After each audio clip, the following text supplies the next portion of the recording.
365일 건강하게 사는 법을 알려드리는 건강 365 유다현입니다. 가려운 곳을 시원하게 긁어주는 효자손, 집집마다 하나씩은 갖고 계시죠? 요즘처럼 건조한 환절기가 되면 유독 몸이 가려워서 효자손을 찾는다는 분들이 많으신데요. 대기가 건조해지면 몸속의 수분과 체액 분비량이 줄어들면서 몸 구석구석에 건조증이 생겨서 그렇다고 하네요. 또 피부가 건조해지면 탄력이 떨어질 뿐만 아니라 노화도 빨리 온다고 하는데요. 이번 시간에는 환절기 피부를 괴롭히는 피부 건조증에 대해서 얘기를 나눠볼까 합니다. 자리에는 피부과 전문의 김연진 원장님 모셨습니다. 안녕하세요. 안녕하세요. 네.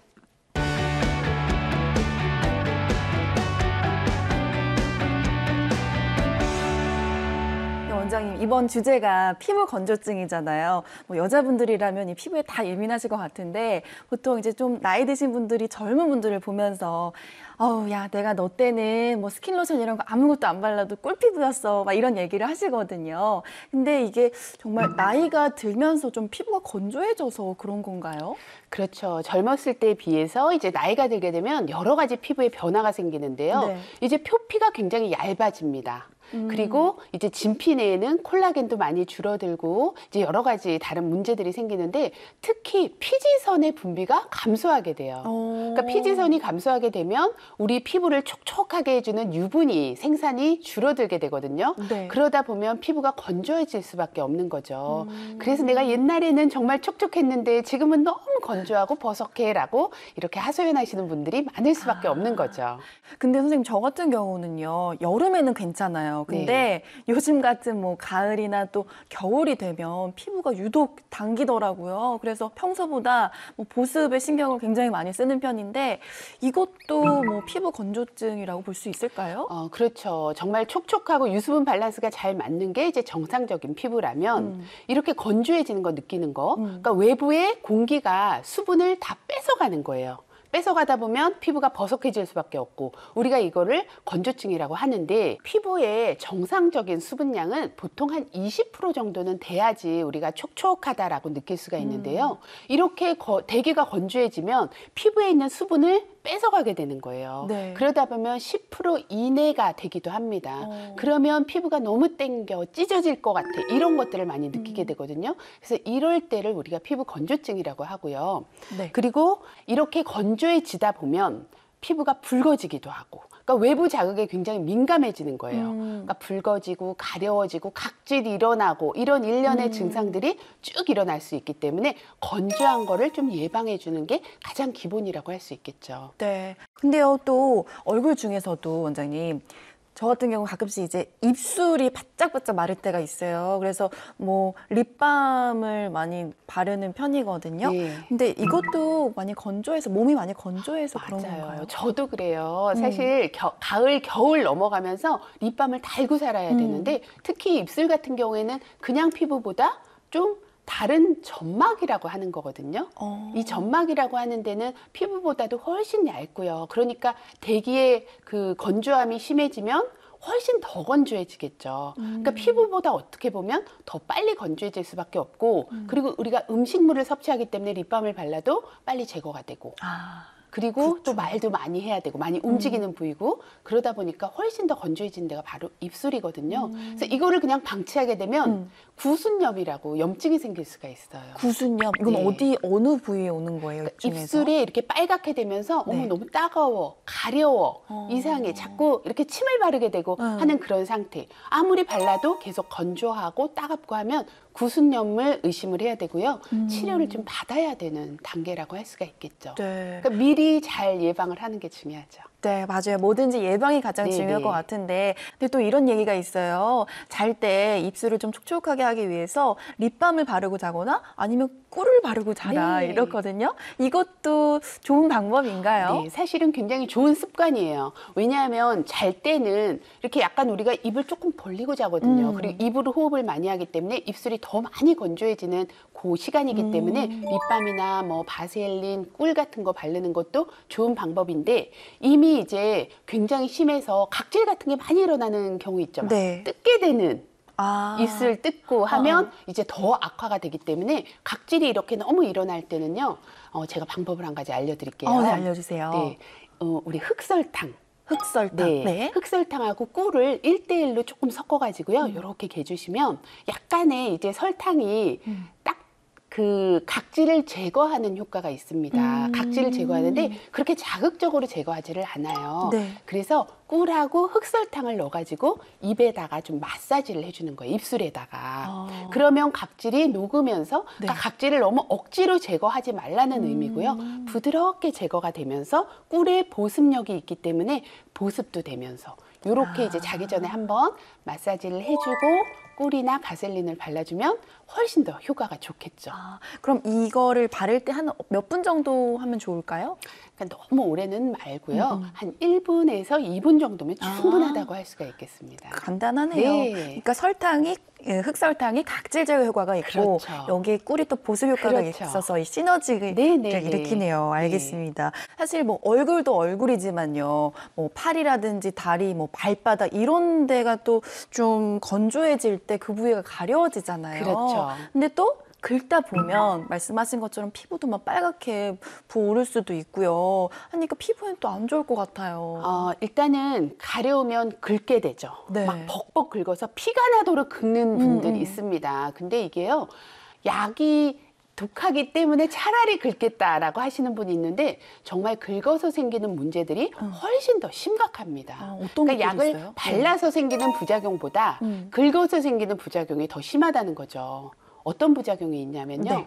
일단은 상처가 나면서 2차적인 세균 감염이 될 수가 있고 세균 감염. 바이러스 감염, 곰팡이 감염 이런 것들이 쉽게 될 수가 있겠죠. 상처가 나니까. 그리고 이렇게 긁다 보면 붉어지는 거에서 그치는 게 아니라 네. 그게 꺼멓게 변하는 거를 느끼신 분들 꽤 많으실 거예요. 그러니까 피부가 이렇게 꺼멓게 색소 침착이 되면서 각질이 일어나고 피부가 부슬부슬 막 되게 얇은 종이장처럼 되는 그런 것들을 느낄 수가 있는데 여기서 더 나아가서 계속 긁고 이게 반복이 되다 보면 피부가 오히려 나도 살아남아야지 하면서 피부가 점점 증식을 하게 돼요. 그래서 피부가 코끼리 가죽처럼 두꺼워집니다. 우리가 이거를 태선화라고 하거든요. 태선화. 태선화가 돼서 피부가 두꺼워지면 더 가렵고 긁으면 또 두꺼워지고 이게 이제 악순환이 되는 거예요. 그렇네요. 그러니까 좀 가렵더라도 참고 약을 뭐 복용을 하거나 아니면 연고를 바르거나 그게 가장 좋은 그래야지 방법이겠네요. 그 악순환의 고리를 끊을 수 있다는 겁니다. 네. 근데 또 피부가 건조해지면요. 얼굴뿐만이 아니라 보이지 않는 곳도 각질이 생기거든요. 특히 발 뒤꿈치에 생기는 분들도 있어요. 근데 이거는 왜 그런 건가요? 왜 유독 이렇게 발 뒤꿈치에 많이 생길까요? 이 발 뒤꿈치에 이렇게 생기면 목욕탕 가서 막 팍팍 미는 어머니들 많으시잖아요. 이 각질이 이제 쌓이게 되면 밀게 되고 밀면 또 생겨요. 왜 이렇게 나를 괴롭히지? 그러면서 더 많이 만들어요, 발바닥에서 각질을. 그렇기 때문에 미는 것보다는 좀 부드럽게 해주는 게 좋은데요. 발바닥에 이렇게 각질이 많이 생기는 이유는 우리 매일 걸어 다니니까 어쩔 수 없이 발바닥이 두꺼워질 수밖에 없습니다. 우리 몸에서 제일 두꺼운 데가 손바닥, 발바닥인데 또 거기다가 많이 걸어 다니니까 더 두꺼워질 수밖에 없고 각질이 쌓이게 되죠. 그리고 이렇게 날씨가 추워지고 있을 때는 더더군다나 더 버쩍 마를 수밖에 없거든요. 근데 이렇게 두꺼워지다 보면 문제가 또 한 가지 생기는 게요. 무좀균이 침투를 할 수 있습니다. 그러니까 무좀은 항상 여름에만 생긴다라고 생각을 하는데요. 여름이 아니라 이렇게 겨울철에는 각화형 무좀이라 그래서 굉장히 발뒤꿈치가 두꺼워지는 무좀이 생길 수가 있어요. 그래서 이럴 때는 이걸로 막 미는 걸로만 되는 게 아니라 이제 무좀 치료를 해야 되는 경우가 있기 때문에 밀기 전에 한번 생각을 해보시는 게 좋겠죠. 그럼 지금 말씀하신 각화형 무좀이 각질이랑도 비슷해서 헷갈릴 것 같아요. 맞습니다. 그럼 이 두 가지를 좀 어떻게 구분할 수 있을까요? 그렇죠. 이 각화형 무좀은 사실 20년이 됐다라고 하시는 분들도 굉장히 많거든요. 그러니까 처음에는 아마 무좀이 아니었을 수도 있지만 무좀의 이완이 되는 건데 이제 쉽게 알 수 있는 방법은 발가락 사이 같은데 발바닥 같은데 물집이 좀 생겼었다 여름에. 그러니까 약간 가려워서 보면 이 지간형 무좀이라 그래서 발가락 사이에 생기는 무좀은 우리 일반인들도 쉽게 알 수가 있거든요. 네. 그런 무좀이 있었다거나 아니면 사타구니 같은 데도 무좀이 참 잘 생깁니다. 오, 사타구니에요? 네, 완선이라고 하는데요. 네. 이런 사타구니에 약간 근질근질하고 이걸 습진이라고 오인하시는 분들 많은데요. 네. 사타구니가 가려웠던 그런 기억이 있거나 하신 분들은 발바닥에도 각화형 무좀일 가능성이 굉장히 많기 때문에 좀 신경을 써주는 게 좋죠. 그러니까 처음에는 단순히 발 뒤꿈치 각질인 줄 알았다가 네. 그 몇십 년을 그냥 그렇게 사신 거네요. 맞아요. 네. 아, 그렇군요. 그래서 의외로 무좀 치료하고 각질 제거 치료를 같이 함으로써 빨리 호전이 되는 경우가 꽤 많기 때문에 이게 오래된 경우에는 병원에 가보시는 게 제일 좋을 것 같아요. 네, 맞습니다. 그러면요, 우리가 이제 얼굴이나 뭐 발 뒤꿈치도 알아봤는데 이번에는 두피에 대해서도 여쭤볼까 네. 해요. 사실 두피면 이게 머리카락 속에 숨겨져 있으니까 신경을 덜 쓰게 마련이거든요. 근데 사실 자외선에 가장 또 많이 노출되는 부위가 바로 이 두피라고요. 네, 맞습니다. 이 두피가 건강해야지 모발도 잘 자랄 수밖에 없어요. 우리가 토양이 건강해야지 나무가 잘 자라지 토양이 나쁘면 나무가 잘 자랄 수가 없잖아요. 맞아요. 똑같아요. 그래서 두피 관리를 잘해야지 탈모가 예방이 되기 때문에 두피는 너무너무 중요한데요. 이 두피가 약간 각질이 일어난다 하면 비듬 아니에요? 내가 너무 더러워. 그래서 머리를 막 아침 저녁으로 감으시는 분들도 있어요. 이렇게 되면 각질이 더 많이 일어날 수 있어요. 왜 그렇게 되는 거예요? 왜냐하면 이 각질이라는 게 비듬이 맞아요. 비듬이라고 하는 거는 이제 두피에 각질이 일어나는 걸 우리가 다 비듬이라고 하는데 네. 비듬이 생기는 원인이 크게 몇 가지가 있는데 건조할 때도 생길 수가 있고요. 오히려 피지가 너무 많을 때도 생길 수가 있어요. 극과 극이네요. 그렇죠. 그래서 내가 왜 비듬이 생기는지 일단 체크를 해보고 이제 치료를 하는 게, 그러니까 어떤 샴푸를 쓰는 게 좋은지 체크를 해봐야겠죠. 그래서 이 건성 비듬인 경우에는 조금 보습을 해줘야 되고요. 예를 들어서 뭐 오일을 좀 마사지를 해준다거나 그 샴푸나 이런 것들도 좀 보습 기능이 있는 거를 써서 네. 각질을 가라앉혀야 되는 거고요. 그리고 지성 비듬. 약간 더 굵은 비듬이에요, 사실은. 이런 경우에는 피지가 많아서 생기는데요. 주로 보면 얼굴에도 지루성 피부염 같은 게 있는 경우가 꽤 있어요. 여기저기 약간 근질근질하고, 그리고 예전에 이제 여드름이 났다거나 네. 이런 경우에 이제 지성 비듬이 생기는 경우도 많기 때문에 이런 경우에는 이제 우리 곰팡이가 많이 생기는 거예요. 머리 안쪽에. 네. 그래서 이제 그 항진균제가 포함된 샴푸, 항진균제가 포함된 샴푸 같은 거를 쓰시는 게 훨씬 더 효율적이죠. 근데 항진균제가 포함된 샴푸가 시중에도 많이 있어요. 많이 있어요. 네. 저도 그래서 우리가 이런 거 잘 쉽게 알아봐야겠네요. 그냥 살 수가 있습니다. 네, 알겠습니다.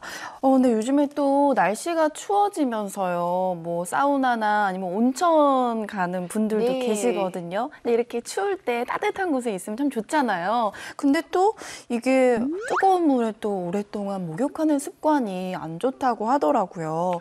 그렇다면 이 피부를 좀 어떻게 하면 촉촉하게 관리를 할 수 있을까요? 그쵸. 내가 오늘 이제 몸이 좀 찌뿌드둥하고 좀 관절이 뻑뻑하다라고 느낄 때는 사우나 생각이 되게 절실하잖아요. 탕에 한번 싹 들어갔다 오면 다 풀리는 것 같고. 맞아요. 근데 우리 중년 여성들이 너무 사우나를 과도하게 좋아하는 경우는 자제를 하는 게 좋습니다.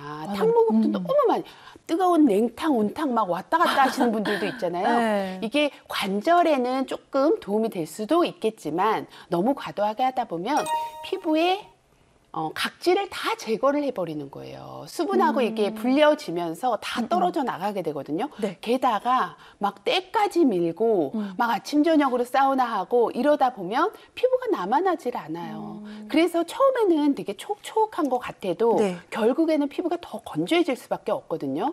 그래서 제가 권하는 거는 사우나든 이제 그 탕목욕이든 좀 짧게, 제가 하지 말란 얘기는 못 드리겠어요. 저도 굉장히 좋아하기 때문에 짧게 하시고, 그리고 나서 관리가 굉장히 중요한데, 그러고 나와서 보습을 빨리 해주세요. 내가 수건으로 닦고 나서 3분 이내에 보습을 하라고 하니까 네. 그렇게 빨리 보습을 좀 해줘서 보습막을 다시 잘 형성을 해주는 게 좋기는 하고요. 평소에도 관리를 잘 해줘야 되는 게 네. 난방 너무 과도하게 이제 날씨가 너무 추워지기 때문에 난방 이제 트는 맞아요. 시기가 돌아오잖아요. 너무 덥게 하면 이 피부의 수분이 더 빨리 빠져나가기 때문에 조심하셔야 되고 전기장판도 가급적이면 사용하지 않는 게 좋고요. 자동차 탔을 때 히터 네. 저는 절대로 안 켭니다.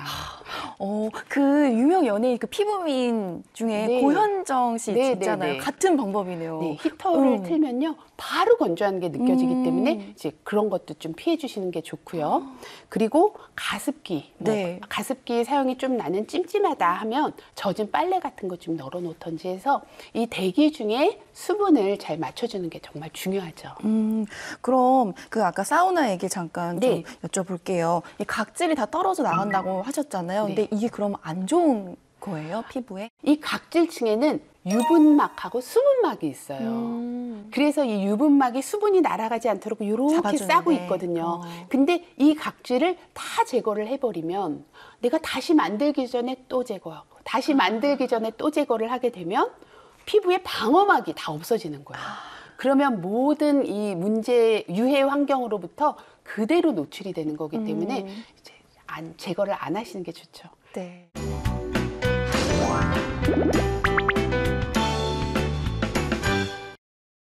이번엔 이것이 궁금하다입니다. 촉촉한 피부 미인이 되는 비결을 OX로 한번 알아볼게요. 자, 원장님 먼저 첫 번째 질문부터 볼게요. 보습제는 오일이 좋다. 뭐 요즘에는 아기들도 바르는 베이비 오일도 나오고요. 이렇게 오일을 사용하는 분들이 많은데 저는 개인적으로 오일을 바르면 약간 느낌이 좀 그래서 그냥 이제 로션을 바르거든요. 이거는 정답이 뭔가요? 네, 정답을 공개하겠습니다. 네, 정답은 오일이 좋군요. 네. 왜요? 일단은 이제 로션이나 크림 타입의 그 로션 제형, 크림 제형 보습제 쓰시는 분들도 많은데요. 일단 로션 같은 경우에는 조금 보습력이 떨어집니다. 그래서 보통 이제 여름에 제가 많이 쓰라고 하고요. 네. 그리고 이제 보습 크림 같은 경우에는 겨울에 많이 쓰라고 하는데 이걸로도 건조하다 하시는 분들이 꽤 많으세요. 그런 경우에는 오일을 같이 사용하는 것을 권합니다. 같이. 네, 그러니까 오일이 이제 펴바르기가 굉장히 편하기 때문에 이제 선호하시는 분들도 있는데 같이 사용하면 굉장히 좋은데요. 이 오일을 이렇게 같이 사용하게 되면 시너지 효과, 그러니까 효과가 더 상승되는 상승 효과가 있습니다. 그러니까 보습이라는 거는 유분막과 수분막을 형성을 잘해주는 것이 굉장히 중요한데 로션이나 크림하고 네. 이 오일을 바름으로써 굉장히 좋은 상승 효과가 있는 거죠.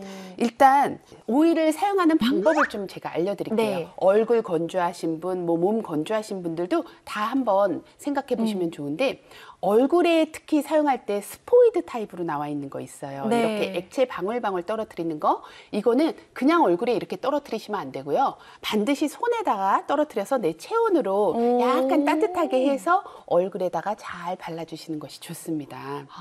그리고요. 왜냐하면 그냥 떨어뜨리다 보면 굉장히 불규칙적으로 그러니까 한쪽에만 몰릴 수도 그렇죠. 있고. 네, 몰릴 수도 있고 잘 흡수가 온도가 조금 돼야지 잘 네. 흡수가 되기 때문에 손에 따뜻한 체온으로 데워준 다음에 발라주는 게 흡수가 더 잘 되고요. 네. 그다음에 두 번째는 바디 오일이 있고 몸에 바르는 오일이 있고 얼굴에 바르는 오일이 사실 따로 나와 있어요. 네. 그래서 한 가지 오일로 다 쓰지 마시고요. 따로따로 쓰라고 제가 권하고 싶어요. 좀 비용이 들더라도. 네. 왜냐하면 이 얼굴에 쓰는 오일은 훨씬 더 정제된 오일을 많이 판매를 합니다. 그래서 몸에 쓰는 오일은 몸에 쓰는 거 따로, 이제 얼굴은 따로 쓰시는데요. 보습제에다가 한 3방울 정도 떨어뜨려서 같이 발라주면 훨씬 더 보습 효과가 좋고요. 얼굴 같은 경우도 요새 같은 계절에 화장 막 뜨시는 분들 많잖아요. 맞아요. 그런 경우에는 파운데이션 조금에다가 한 방울 정도만 떨어뜨려서 쓰시면 훨씬 더 화장이 곱게 잘 먹을 수가 있어요. 이렇게 뭐 몸에 예를 들면 바를 때 오일 바르고 그 다음에 뭐 로션이 아니라 같이 그냥 아예 섞어서 바르면 섞어서. 훨씬 편해요. 따로따로 바르는 건 너무 번거로워요, 사실은. 네. 그렇게 네, 저도 좋습니다. 이걸 참고를 해봐야겠습니다. 네. 한번 오늘부터 해봐야겠습니다. 자, 두 번째 질문입니다. 물을 많이 마시면 피부 건조증을 예방할 수 있다. 아니 뭐 질문만 봤을 때는 너무 당연한 게 아닌가 싶어요. 정답은 뭔가요, 원장님? X. 네, 물을 의외죠. 많이 마셔도 별로 효과가 없나요? 왜 그런 거죠? 그러니까 물을 많이 마시는 것 자체는 좋습니다. 네. 그러니까 우리 몸의 3분의 2는 물로 돼 있어요. 굉장히 중요한 그런 구성 성분이죠.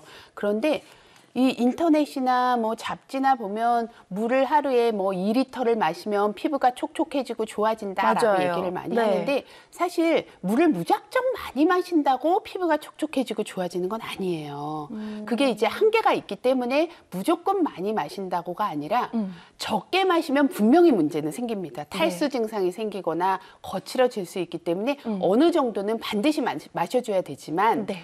무조건 많이 마신다고 좋은 건 아니니까 그래도 물은 많이 마시는 게 좋긴 하겠죠. 그리고 한 가지 이제 주의할 점은 뭐냐면 나는 물 대신 커피, 요즘 커피 맨날 들고 다니시는 네. 분들 많아요. 커피나 맥주는 오히려 탈수 증상을 생기게 하기 때문에 그 커피나 맥주는 음료가 아니다라고 얘기를 드리고 싶어요.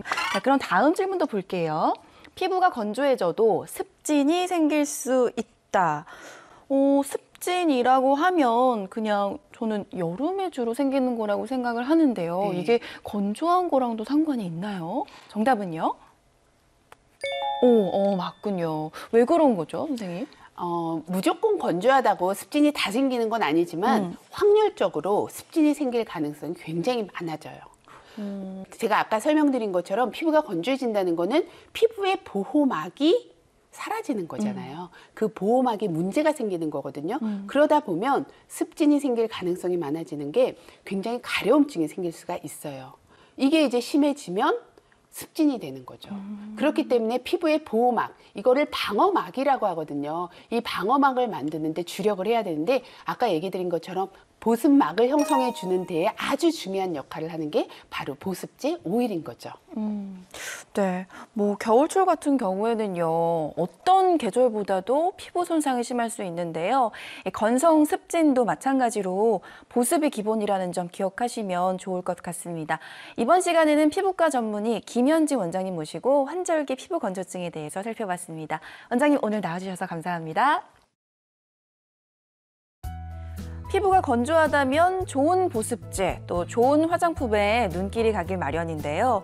비싼 보습제 사서 아깝다고 아껴 바르지 마시고요. 조금은 가격대가 낮아도 좋은 성분의 보습제를 골라서 몸에 충분히 바르시고 또 올 한 해 꿀피부 지키시길 바라겠습니다.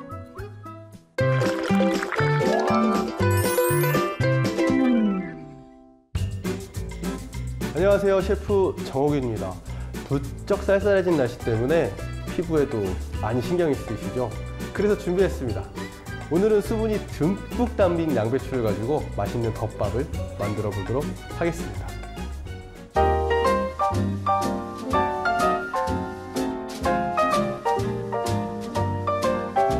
자, 오늘 준비한 재료는요, 양배추하고 소고기입니다. 근데 뭐 소고기는 꼭 안 들어가도 되고요. 양배추를 이용한다고 생각하시면 될 것 같아요. 양배추를 채 썰어서 거기에 좋아하는 해산물이나 소고기를 넣고 센 불에 볶아가지고 덮밥으로 먹어도 좋고 안주로 먹어도 좋습니다. 한번 만들어 보겠습니다. 양배추를 얇게 썰어주세요. 두께는 그 치킨집 가면 양배추 샐러드 나오는 거 있죠? 그 정도 두께로 써시면 될 것 같아요. 소고기도 얇게 썰어줍니다. 자, 이렇게 해서 고기를 넣어주고요. 후추를 넣어주겠습니다. 나중에 간을 하긴 할 건데요. 고기에 밑간을 살짝만 해주세요. 양배추도 같이 넣고 볶아줍니다. 중요한 포인트가요. 그 양배추를 너무 많이 볶으면 숨이 죽어서 나중에 물만 나오고 죽이 돼요. 그러니까 뜨거운 열만 가하는 정도만 해주시는 게 포인트예요. 자, 센 불에서 이렇게. 자, 그리고 여기에 후추를 한 번 더 넣어주고요. 발사믹 식초, 간장, 굴소스를 1:1:1의 비율로 넣어주세요.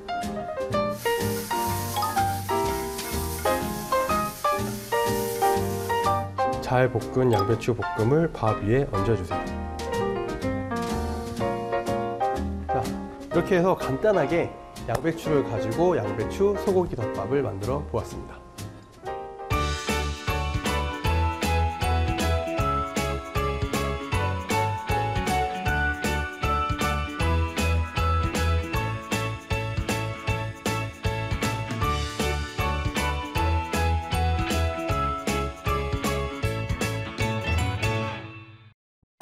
이 피부가 건조하다면 좋은 보습제, 또 좋은 화장품에 눈길이 가길 마련인데요.